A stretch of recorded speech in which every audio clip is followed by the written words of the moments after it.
모두 다 깐다. 이곳 부산에서 부산일보의 한 주간 뉴스 중 가장 이슈가 되었던 기사를 딸딸 털어드립니다. 안녕하세요. 깜보쇼 진행을 맡은 이인혜입니다. 반갑습니다.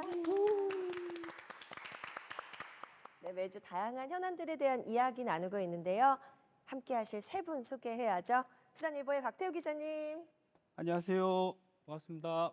네, 요즘 어떻게 지내셨어요? 2주 만에 뵙는 것 같은데. 한 주 지다 보니까는 네. 감각을 다 잃어버렸어요. 사실 어떻게 돌아가지 약간 멍하고 있습니다. 네. 국민의힘 중앙청년위 윤정섭 부위원장님. 예, 반갑습니다. 윤정섭입니다. 아니 네. 오랜만에 뵀더니 예, 피부가 포개지셨네요. 뽀얀 게 아니라 많이 탄 거 아닌가요? 아, 그런가요? 어제까지 네. 제가 베트남에 있었어요. 그러다 보니까 뭐 햇빛을 언제는 많이. 일본 갔다 오시고 언제는 베트남 갔다 오시고 난리도 아니네요. 일본엔 돈 벌러 갔었고 네. 베트남 좀 놀러 갔습니다. 이야. 예, 아니, 휴가를 즐기고 오셔서 그런지 네. 약간 뭐라 해야지 뽀송뽀송해진 느낌이랄까? 피부가 타서 그런 거 아닌가? 그런가요? 잡티가 안 보이는 것 같아요. 좋아 보이는데요. 네, 오랜만에 뵙네요. 더불어민주당 부산진구 강지백 의원님. 안녕하십니까. 저번 회차에 조회수를 부러워하는 강지백 의원입니다. 제가 저번 회차에 못 나와가지고 정말 섭섭합니다. 다음부터는 빠지지 않고 나올 수 있도록 노력하겠습니다. 반갑습니다. 오늘의 주제 두 분이 정말 싸울 만한 주제인지 함께 보시죠.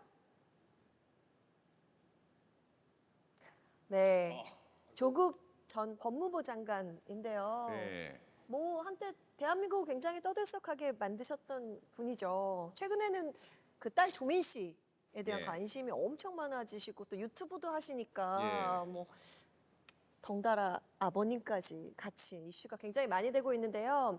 최근에는 그 박지원 전 국정원장이 출마 가능성에 대한 이야기를 하면서 요즘에 굉장히 좀 이슈가 되는 게 아닌가라는 생각이 드는데요.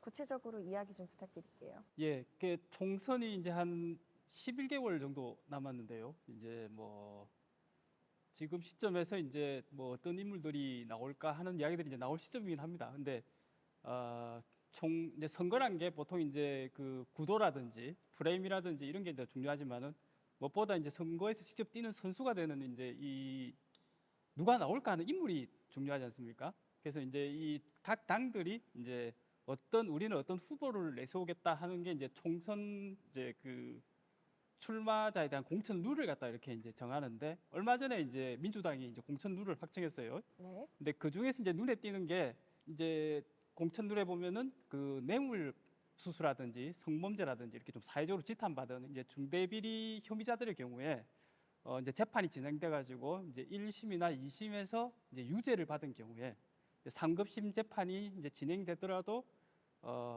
이 출마를 할 수 없다라는 규정이 있었는데 이번에 그 공천룰을 갖다가 개정을 하면서 그 부분에 대한 그 규정을 갖다가 이제 삭제를 했습니다. 통째로 드러냈어요. 그러다 보니까는 이게 결국은 이제 지금 그 조국 전 장관 같은 경우에 이제 그 뭐 자녀 입시 비리나 아니면은 뭐 그 업무방해 이런 걸로 해가지고 지금 1심에서 유죄를 받았는데 이제 기존 룰대로 하면은 다음 총선 출마가 이제 안 되는 상황이었는데 이 규정이 이제 빠지면서 총선에 출마할 수 있는 이제 길이 트이다 보니까는 결국 이제 조국이 전 장관도 이제 출마하지 않겠느냐 이제 이런 이야기들이 이제 갑자기 좀 많이 나오고 있는 상황입니다. 이거죠. 네, 어떻게 생각하세요? 조국 전 장관의 출마.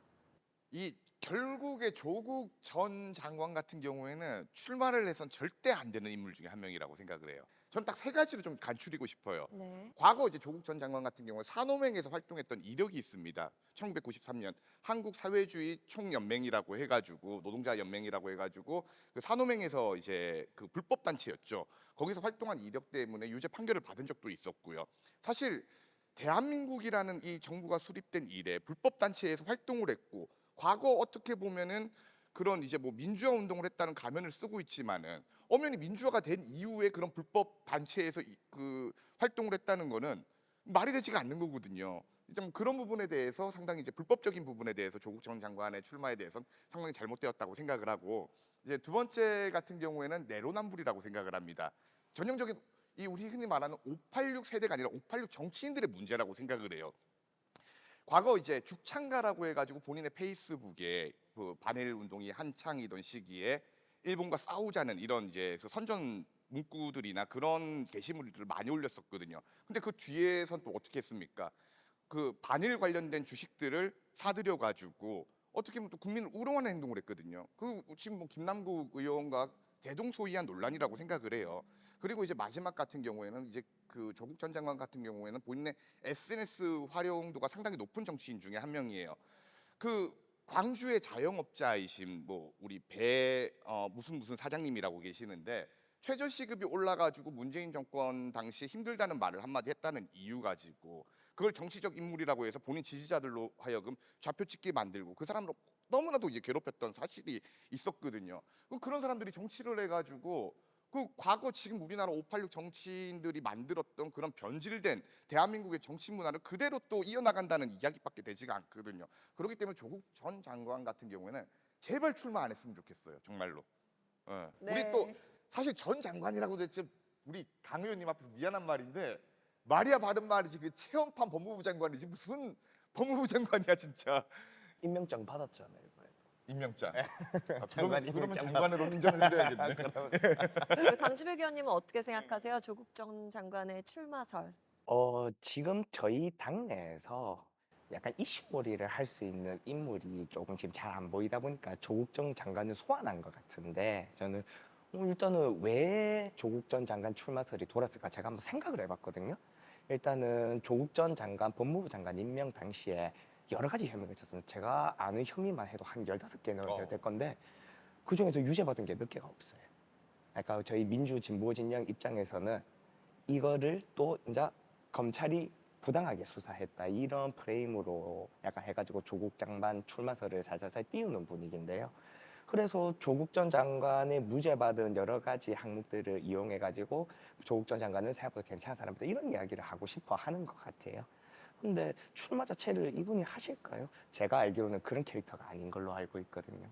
안 하실 것 같아요. 제가 봤을 때는. 몰라 나는 보통 제가 장담을 하면요 그 예측이 맞아 떨어질 때가 많더라고요. 그래요? 출마합니다. 네. 출마합니다. 지금 정치판에서 내가 출마 가능성이라는 이야기가 나온다는 거는 100% 네, 네. 출마한다는 이야기예요. 네. 불법 단체에서 예. 활동했다 막 이런 얘기 해주셨잖아요. 예. 지금 거기에 대해서는 그런 분들도 국회의원에 출마하고 총선에 이렇게 나오는 것도 어떻게 보세요? 저는 산호맹에서 조금 그러니까 이게 조국 전 장관의 확실한 혐의인지도 모르겠지만 아무튼 산호맹에서 좀 활동했다는 전력 가지고 우리가 배제를 해버린다면 또 저희 민주진보 진영에서는 아무도 또 출마 못할 것 같은데 그런 생각도 들어요. 그러니까 억울하긴 하죠. 그러니까 그걸 끊어내야 된다는 거예요. 대한민국 정치인들의 전과자 비율이 40%입니다. 법을 만든다는 사람들이 이미 법을 안 지켜가지고 전과자가 됐다는 거 그 자체는 우리가 상당히 심각하게 생각해 볼 부분이거든요. 이게 어느 순간부터 준법 자신 자체와 거리가 멀어지는 경우로 발전이 됐다는 거예요. 그러다 보니까 좀 죄송한 이야기지만 우리 그 이재명 대표 같은 경우 음주운전 전과가 있고 뭐 검사 사칭에 대한 전과가 있고 이거 심각한 거거든요. 이게 뭐 지방의회도 마찬가지고 우리 국회도 마찬가지고 전과자 비율이 40%고 그런 사람들에게 공천을 준다는 것 자체부터가 대한민국 정치가 병들어 있다는 증거예요. 이제 그거 끊어내야 됩니다. 젊고 참신한 인물들 많습니다. 민주당에도 그런 분들 많을 거라고 생각을 하고 우리 또 정권 여기 참신한 의원 예, 뭐 우리 강 의원 정도면은 뭐 좋은 사람이라고 생각을 해요. 그러니까 어떻게 뭐 괜찮으면 저 조국 전 장관이랑 지역구 같이 한번 붙어볼 생각은 있으신지? 아니요. 아니 왜 이렇게 대가 약해서 어떡해요? 예. 집니다 제가. 그렇다면 과연 여론은 조국 전 장관의 출마설에 대해서 어떻게 생각하는지 함께 보시죠.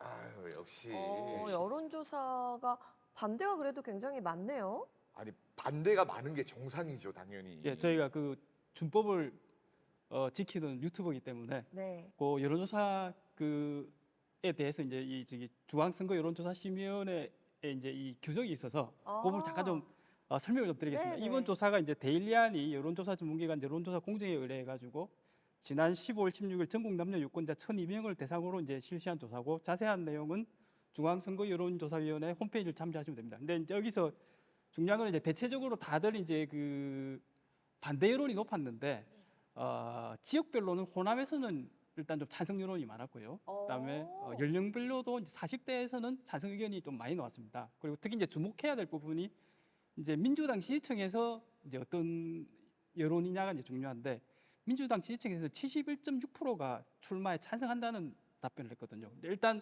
나중에 이제 조국 전 장관이 이제 출마를 하느냐 안 하느냐는 이제 두 번째 문제지만은 일단 만약에 나와가지고 경선을 한다고 했을 때는 긍정적으로 민주당 보는 지지층이 거네요. 저렇게 뭐 그 찬성 의견이 많다고 한다면은 경선을 충분히 해볼 만하더라고 본인 판단할 수 있을 것 같습니다. 강지백 의원님은 그 70% 안에 안 들어가시네요. 저 71% 정도 되는 것 같습니다. 약간 질문을 다르게 하면 찬성할 수도 있는데, 근데 윤석열 정부 지지율이랑 비슷하네요, 약간. 윤석열 정부 지지율은 지금 오르고 있어요. 지금 오르고 있습니다. 조국 전 장관에 관련된 이야기가 나오면 꼭 나오는 이야기가 있죠. 현 장관, 한동훈 장관인데요. 사진 함께 보시죠. 벌써 1년이에요. 예. 여러분들은 한 장관 어떻게 보시나요?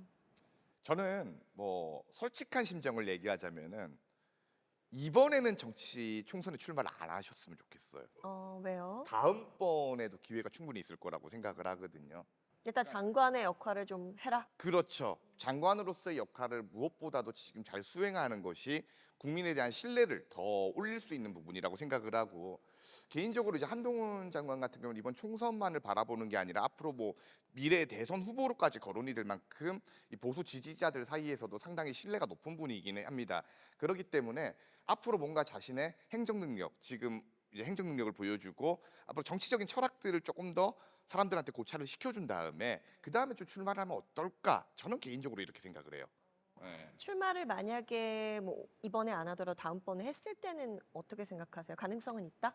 충분히 지금 같은 모습을 보여준다면은 가능성은 뭐 다분할 거라고 생각을 합니다. 그렇기 때문에 좀 더 지켜봐야 되는 부분이 있을 거라고 생각을 하고, 사실 청문회 과정에서 아주 논리적이고 핵심적인 이런 또 민주당의 폐부를 찌르는 발언들로 인해 가지고 조선제일검이라는 칭호를 얻었었잖아요. 사실 그때 많이 도와주셨던 분이 뭐 고민정 의원이나 김남국 김남국 의원 이런 분들이 많이 도와주셨어요. 근데 이제 이모님. 그렇죠. 제일 이모 기억에 발언부터 남네요. 시작을 해가지고 네. 많이 도와주셨는데, 이게 이제 상대방 이제 의원들의 발언 실수나 이런 것들로 인해 가지고 본인의 주가가 높아지는 것보다 한동훈 장관이 장관으로서의 본인의 역할을 더 수행 잘함을 보여줌으로써 다음번에 총선을 노린다면은 그 다음에 뭐 대선 후보로도 좀 손색이 없을 거라고 생각을 합니다. 한동훈 장관의 1주년을 이렇게 쫙 돌아봤을 때 보시면 어떠세요? 요새 언론에는 잘 안 나오지만 본인은 전 위기를 느낄 거라고 생각하는데, 부분에서요? 일단은 한동훈 장관 그 검사 시절에 독직 폭행 건으로 검사분, 제가 그때 성함은 기억 안 나는데 독직 폭행 건으로 고소를 했는데 그게 대법원에서 무죄가 났습니다. 네. 그러니까 한동훈 장관을 수사하는 과정에서 폭행했다는 걸로 걸었는데 이게 대법원에서 무죄가 났고요. 두 번째, 한동훈 장관이 이 검찰 수사권의 축소에 관련해 가지고 헌법 소원을 냈습니다. 헌법 소원을 내놨는데 헌법재판소에서 검사의 수사권은 국회법으로 처리할 수 있다라고 판결을 내려버렸어요. 근데 이게 이슈가 안 되는 게 신기하긴 한데, 어쨌든 한동훈 장관의 주장들이 법원에 의해서 탄핵이 계속되고 있거든요. 저는 출마하면 저희 측 입장에서는 이 부분을 집중적으로 파고들면 이제 한동훈 법무부 장관의 능력에 문제가 있다는 식으로 말을 할 수도 있을 것 같아요. 그리고 저는 기본적으로 저런 꽃바구니 별로 안 좋아해요. 저 약간 종교단체 보는 것 같아가지고 항상 저런 거 보면 저는 좀 별로 안 좋아합니다. 와, 근데 예. 대단하네요. 진짜 이렇게 보니까. 에이, 종교단체 얘기하면 그 민주당 지지하시는 그 개딸 분들에 비하면은 이 양반이죠. 근데 양당 다 안 네. 해야 되는 거 아니에요? 저는 네. 저런 거 좀 안 했으면 좋겠어요. 근데 나도 진짜. 그건 공감해요. 네, 뭐 이렇게 네. 뭐 누군가를 좋아한다는 것들, 네네. 그 지지한다는 것들은 우리가 정치인으로서 그 사람의 철학이나 사상을 지지를 해야지 그 사람을 무조건 따르는 순간부터 문제가 생긴다고 생각을 합니다. 그 한동훈 장관 하면은 뭐 한국형 제시카법, 뭐 촉법소년 어. 연령 하향 뭐 이런 것들 얘기 많이 나오는데 한동훈 장관의 뭐라 그래요? 업적이라고 해야 되나요? 활동? 이런 거에 관련돼서는 어떻게 생각하세요? 너무나도 당연한 거를 지금 했다고 생각을 해요. 그동안 말하지 못했고, 이게 뭐 어떻게 보면은 그 국민들이 간지러워하는 부분들을 좀 이제 긁어준 부분들이 있다고 생각을 하거든요. 이것 때문에 정치계로 진출을 해야 된다는 이야기들도 나오는데 전 하나 더 추가했으면 좋겠어요. 뭐요? 우리나라 사형제도가 엄연히 존재를 합니다. 네. 근데 이건 제가 실제로 한번 하려고 했었거든요. 대한민국 역대 법무부 장관을 고발하려고까지 했어요. 제가 왜요? 사형제도가 있는 나라에서 사형을 실시하지 않았다 보니까 직무유기로서 이건 매우 잘못됐다고 생각을 하거든요. 직무유기. 네, 아니 그건 진짜 고발까지도 생각을 했을 만큼 이 사형제도가 있는 나라에서 사형을 실시하지 않았다는 거는 이거는 좀 잘못됐다고 생각을 하는데 한동훈 장관이 좀 국민들의 민심이나 여론을 좀 생각을 한다면은 이런 뭐 사형제도 같은 경우 지금 사실 좀 오늘 강한 발언을 할 수밖에 없는데 네. 그 사형수들 가운데서 인간이길 포기한 사람들이 많아요, 진짜로. 한동훈 장관의 뭐 다양한 이야기들이 있는데 네, 네. 그런 활동, 업적 이런 거에 관해서는 있나요? 잘 모르겠는데요. 아니 지금 제시카법 그거 한번 얘기해 보세요. 이런 거는 그러니까 어떻게 기본적으로 생각하세요? 네. 기본적으로 한동훈 장관이 정무적 네. 감각은 있는 것 네. 같아요. 그때 전체적으로 여론이 저는, 확 불타오르는 걸 좀 땡겨오는 능력이 있기는 한 것 같아요. 근데 약간 급하게 하죠. 나중에 저는 문제 생길 것 같은데요. 이런 것도 약간 졸속 추진이라고 항상 비판을 받는데 이런 거 보면 이렇게 졸속으로 추진하다 보면 나중에 또 다른 문제가 파생되는 거에 대해서 어떻게 대처할지는 한번 지켜봐야 될 것 같아요. 네. 한동훈 장관의 1주년 이렇게 쭉 돌아보면은 기자님은 어떻게 보세요? 먼저 이제 본인 그 뭐 능력이나 이런 부분도 있겠지만은, 그러니까 일단은 한동훈 장관의 주가가 올라갔는데 일단 뭐 아까 말씀하신 듯이 김남국 의원이라든지 네. 아니면은 저 김의겸 의원, 뭐 저기 최강욱 의원 이런 좀 민주당 트럼에 소속 그 의원들이 상당히 좀 좋은 역할들을 많이 했고요. 그다음에 지금까지 장관들 중에서 사실 좀 이런 장관이 있었나 싶게 좀 독특한 스타일이긴 합니다. 보통 이제 장관들도 크게 이제 그 국회의원을 하다가 이제 장관으로 올라가는 이제 실세형 장관들이 있고 아니면은 이제 뭐 그 임명직으로 올라가는 장관이 있는데 사실 그 한동훈 장관 같은 경우는 물론 이제 저 뭐 윤석열 대통령 최고 황태자긴 하지만은 국회의원을 정치권에 이제 들었다가 간 케이스는 아니거든요. 그러니까 어디까지나 관료 출신인데 보통 그 뭐 이런 그 뭐 대정부 질의나 이런 거 할 때 이제 그 국회의원들이 이제 뭐 질타를 하지 않습니까? 보통 거기서 자기 목소리도 좀 내고 이제 존재감도 내고 이러니까는 보통 질타를 하면 아무리 억울하고 막 팩트가 안 맞는 부분이 있더라도 일단 한번 숙이고 들어갑니다. 숙이고 이제 해명을 하고 하는데 받아들이는 것 같은 네, 이제 한동훈 액션을 장관 같은 취하죠. 경우는 바로 맞받아 쳐가지고 조목조목 이제 그러다 보니까는 이제 이 보수 지지층에서는 이제 뭐 사이다다 이래가지고 되게 이제 속 시원하게 생각하고 인기가 이제 주가가 올라가는 거고 민주당이나 민주당 지지층 입장에서 볼 때는 아주 밉상이겠죠. 예, 그러다 보니 이제 안족거리는 거죠. 사실 이제 그러다 보니까 이제 계속 그 중심 인물로 이제 주가가 올라오곤 하는데 일단은 뭐 법무부 장관으로서는 일단 자기 전문 분야이기도 하고 그리고 지금까지 이제 추진해 온 게 사실은 뭐 이렇게 명분은 뭐 범죄 예방이나 이런 부분들이 있긴 하지만은 또 속내를 보면은 사실 이제 그 금수원보이나 이런 거 보면은 좀 검찰의 어떤 그 자기 그 조직 보위 이런 부분들은 사실 뭐 무시할 수는 없는 부분들이거든요. 그래서 지금까지는 어쨌든 좀 검찰 논리로 이렇게 좀 끌어온 부분들이 있는데 이제 과연 이제 정치 분야에서 가지고도 이제 그 정도 능력이 있을 것인가 이 부분은 아직 검증은 안 된 부분이라고 봐야죠. 기자분들 사이에서는 뭐라고 하세요? 한동훈 장관 출마할 것 같다 하나요? 좀 그 당장은 본인도 그렇고 그 국힘이나 윤석열 대통령 입장에서도 당장 써먹을 카드라고 생각하지는 않을 것 같습니다. 왜냐하면 그러니까 윤석열 대통령 입장에서도 이제 자기 만약에 대권을 갖다가 이쪽 자기 한동훈한테 뭐 승계를 해주고 싶다 이런 마음이 있다면은 바로 정치판에 내보내기보다는 일단 이제 정권 후반기에 국무총리 같은 그런 진짜 핵심 요직을 맡겨가지고 좀 국정 운영에 대한 이 트레이닝도 좀 시키고 좀 여론을 좀 볼 것 같아요. 이제 한동훈 장관쯤 되면은 본인 판단하고 다르게 이미 정치권에서는 쓸 수 있는 카드로 이제 올라와 있는 상태이기 때문에 만약에 이제 지금 현재 김기현 대표 체제로 만약에 선거를 치르기가 좀 약하다라고 생각을 한다면은 그렇다고 뭐 이준석을 다시 소환할 수는 없고 만약에 안철수 쪽으로 하려면은 또 권력을 나눠주기 싫고 이러면은 한동훈 장관을 국회의원 시켜가지고 뭐 당대표를 끌고 갔다 뭐 이런 카드가 뭐 고려해 볼 수 있는 카드긴 되겠죠. 근데 네. 뭐 아직은 좀 현재까지로는 뭐 좀 봐야 될 것 같습니다. 네. 조국 전 장관, 한동훈 장관에 대해서 우리 부산일보의 독자분들은 어떻게 생각하시는지 댓글 함께 보시죠. 어떤 댓글이 있나요? 뭐라고 적혀 있나요? 조국이 대통령 됐어야 했는데 출마하면 당선된다. 개나 소나 입터네. 한동훈 좀 놔두지. 오, 의견이 분분하네요. 민주당은 한동훈 장관의 어둠의 선대지휘. 아, 선대위지. 선대위. 예. 법을 우습게 하는 법무부 장관. 조국이 출마한다면 그 지역구에 안철수나 한동훈을 공천해서 조국을 반드시 떨어뜨려야죠. 근데 진짜 의견이 여러 가지네요. 다양하네요. 뭐 이렇게 좀 다양한 의견을 이제 실으려고 하다 보니까 이제 이렇게 됐는데 이제 전반적으로는 조국 전 장관 출마에 대해서는 아까 여론조사와 비슷하게 되게 좀 부정적인 의견들이 많았고 한동훈 장관에 대해서는 좀 우호적인 의견들이 많았습니다. 아무래도 이게 뭐 지역적인 좀 성격이 반영이 된 건지는 모르겠는데 뭐 전반적으로는 좀 뭐 그런 상황이었습니다. 여기 댓글에 대해서는 어떻게 생각하세요? 뭐 댓글이 전반적으로 제 생각과 좀 비슷하지 않나 이런 생각을 합니다. 아까 말씀드렸지만 한동훈 전 장관 같은 경우는 나이가 젊습니다. 올해 이제 51세죠. 우리나라 나이로 51세인데 앞으로 본인은 이제 정치계에서 더 이렇게 뻗어 나갈 수 있는 그런 무한한 가능성을 가지고 있는 부분들이 있다 보니까 지금 한동훈 장관 같은 경우는 뭐 이번보다는 다음번에 한번 좀 해보면 되지 않을까 뭐 이런 생각을 개인적으로 한번 해보고요. 네. 조국 전 장관 같은 경우에는 제발 우리나라가 이 586 정치인들과 선을 긋기 위해서는 이제 좀 그만 물러나야 되지 않는가. 새로운 인물들로 좀 대거 교체가 됐으면 좋겠어요.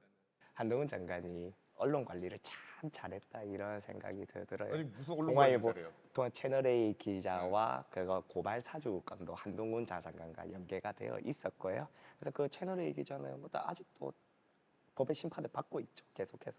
우리나라 언론사가 여기 네. 부산일보 제외하고는 사실 정치적 성향을 가지고 있어요. 네. 그렇게 따지고 보면은 이 중에서 정치인들 중에서 뭐 이렇게 정원 유착이 안 돼 있는 곳이 없습니다. 그걸 이제 그런 식으로 해석을 하면 좀 안 된다고 생각을 하거든요. 지금 이게 조금 좀 뻥튀기라고 네. 표현해서 한동훈 장관님 죄송합니다. 저 벌하지 말아주세요. 뻥튀기라고 표현해서 죄송한데 제가 한동훈 장관의 약간 어두운 부분을 의도적으로 언론에서 안 비춰주는 부분이 있고요. 저는 한동훈 장관 인기가 조금이라도 떨어지면 언론에서 이거 다 퍼뜨릴 거라고 봅니다. 오늘은 한동훈 장관 그리고 조국 전 장관에 대한 이야기 좀 나눠봤는데요. 어때요? 그 전반적으로 총선도 다가오니까 이게 출마설이 속속 얘기가 나오는 것 같은데 여기에 대해서 마지막으로 한 말씀 부탁드리겠습니다. 글쎄 뭐 2명 출마 가능성을 본다면은 저는 조국 전 장관은 본인이 아마 절박하게 출마를 하고 싶어 할 것 같습니다. 본인 재판도 이제 걸려 있고 특히는 이제 정치인이라는 게 뭐 연예인도 마찬가지겠지만은 국민 관심에서 멀어지면은 이미 이제 사망 선고가 내려지는 거기 때문에 어떻게든 자기 관심도를 이제 끌고 싶어 할 것 같고요. 한동훈 장관은 아까 말씀드린 대로 뭐 당장 출마보다는 뭐 한 템포 쉬어가지 않을까 싶긴 한데 일단 뭐 호사가들 사이에서는 2명이 이제 같이 출마를 해가지고 종로에서 이제 뭐 붙을 수 있다 뭐 빅매치 이런 그 구도도 나오고 있어요. 그러니까 종로라는 게 이제 좀 상징적인 의미가 있는데 예전에 이제 그 이낙연 민주당 대표하고 황교안 미래통합당 대표하고 이제 둘이 붙었다가 이제 이낙연 대표 이익을 했는데 만약에 둘이 동시 출마한다면은 실제로 뭐 종로에서 한판 붙을 수도 있겠죠. 만약에 그렇게 되면은 선거 자체가 아주 흥미도는 많이 높아질 것 같습니다. 네. 마지막으로 두 분도 한 말씀씩 부탁드릴게요. 저도 이왕 이제 두 분이 만약에 출마를 한다면은 아니 출마를 할 것 같아요. 보니까 이제 뭐 정치계에서 이게 뻔한 말이거든요. 출마의 가능성이라고 얘기하면 100% 출마를 합니다. 이것도 궁금하다. 네. 부위원장님 말씀하시고 예측하시면 맞는다고 했으니까. 네, 좀 맞을 거예요. 나중에 안 맞으면 어떡해. 근데 이제 두 분 다 아마 출마가 지금 가시권에 와 있고 출마를 할 거라고 생각을 하는데 이왕 할 거라면은 우리 한번 좀 시원하게 한번 붙어보면 어떨까? 종로나 아니면은 뭐 저기 뭐 관악구 같은 지역에서 한번 시원하게 붙어보면 어떨까 이런 생각을 해봅니다. 부산에서 출마할 가능성은 없어요? 부산에다가 출마를 한다면은 그건 좀 문제가 있는 거라고 생각을 아, 해요. 그래요? 예, 여기는 사실 이제 뭐 어떻게 보면은 이 PK 지역은 보수의 텃밭이기도 하거든요. 그런데 이제 그런 이제 좀 편안한 곳에다가 한동훈 장관을 보낸다는 거는 이건 좀 이제 문제가 있다고 생각을 하고 너무 이제 정치적인 그런 이제 전략적인 부분이라고 생각을 하고 두 사람의 어떻게 보면은 그 정치적인 능력이나 정무 감각을 시험대에 올릴 수 있는 그런 장을 마련하면 어떨까? 이왕 나올 거라면은 저는 뭐 그렇게 생각을 합니다. 네, 네 강지백 의원님. 두 분 다 출마 안 하셨으면 좋겠습니다. 총선 전체적으로 봤을 때 이 두 분이 빨아들이는 이슈가 너무 크고 한번 지역에서 열심히 일을 하셔가지고 이제 출마하신 분들의 바른 기회가 그분들한테 다 가게 돼버리는 거거든요. 두 분 다 출마 안 하셨으면 좋겠어요. 두 분 다 그냥 중앙에서 노셨으면 좋겠어요. 저도 이제 출마를 안 했으면 좋겠다고 아까 이야기를 했는데 이왕 붙을 거라면 어디서 붙었으면 좋겠어요. 저는 두 분이 붙을 필요가 없다고 생각하고요. 뭐 한동훈 의원과 죄송합니다. 자꾸 벌써 의원이라고 하네요. 의원을 만들어 저부터 속으로 주셨어요. 바라고 있는 거 아니에요? 바라는 것 같은데 은근히 한동훈 네? 장관 뭐 조국 전 장관 같은 예. 경우에는 진해에서 출마하셨으면 좋겠습니다. 지네요.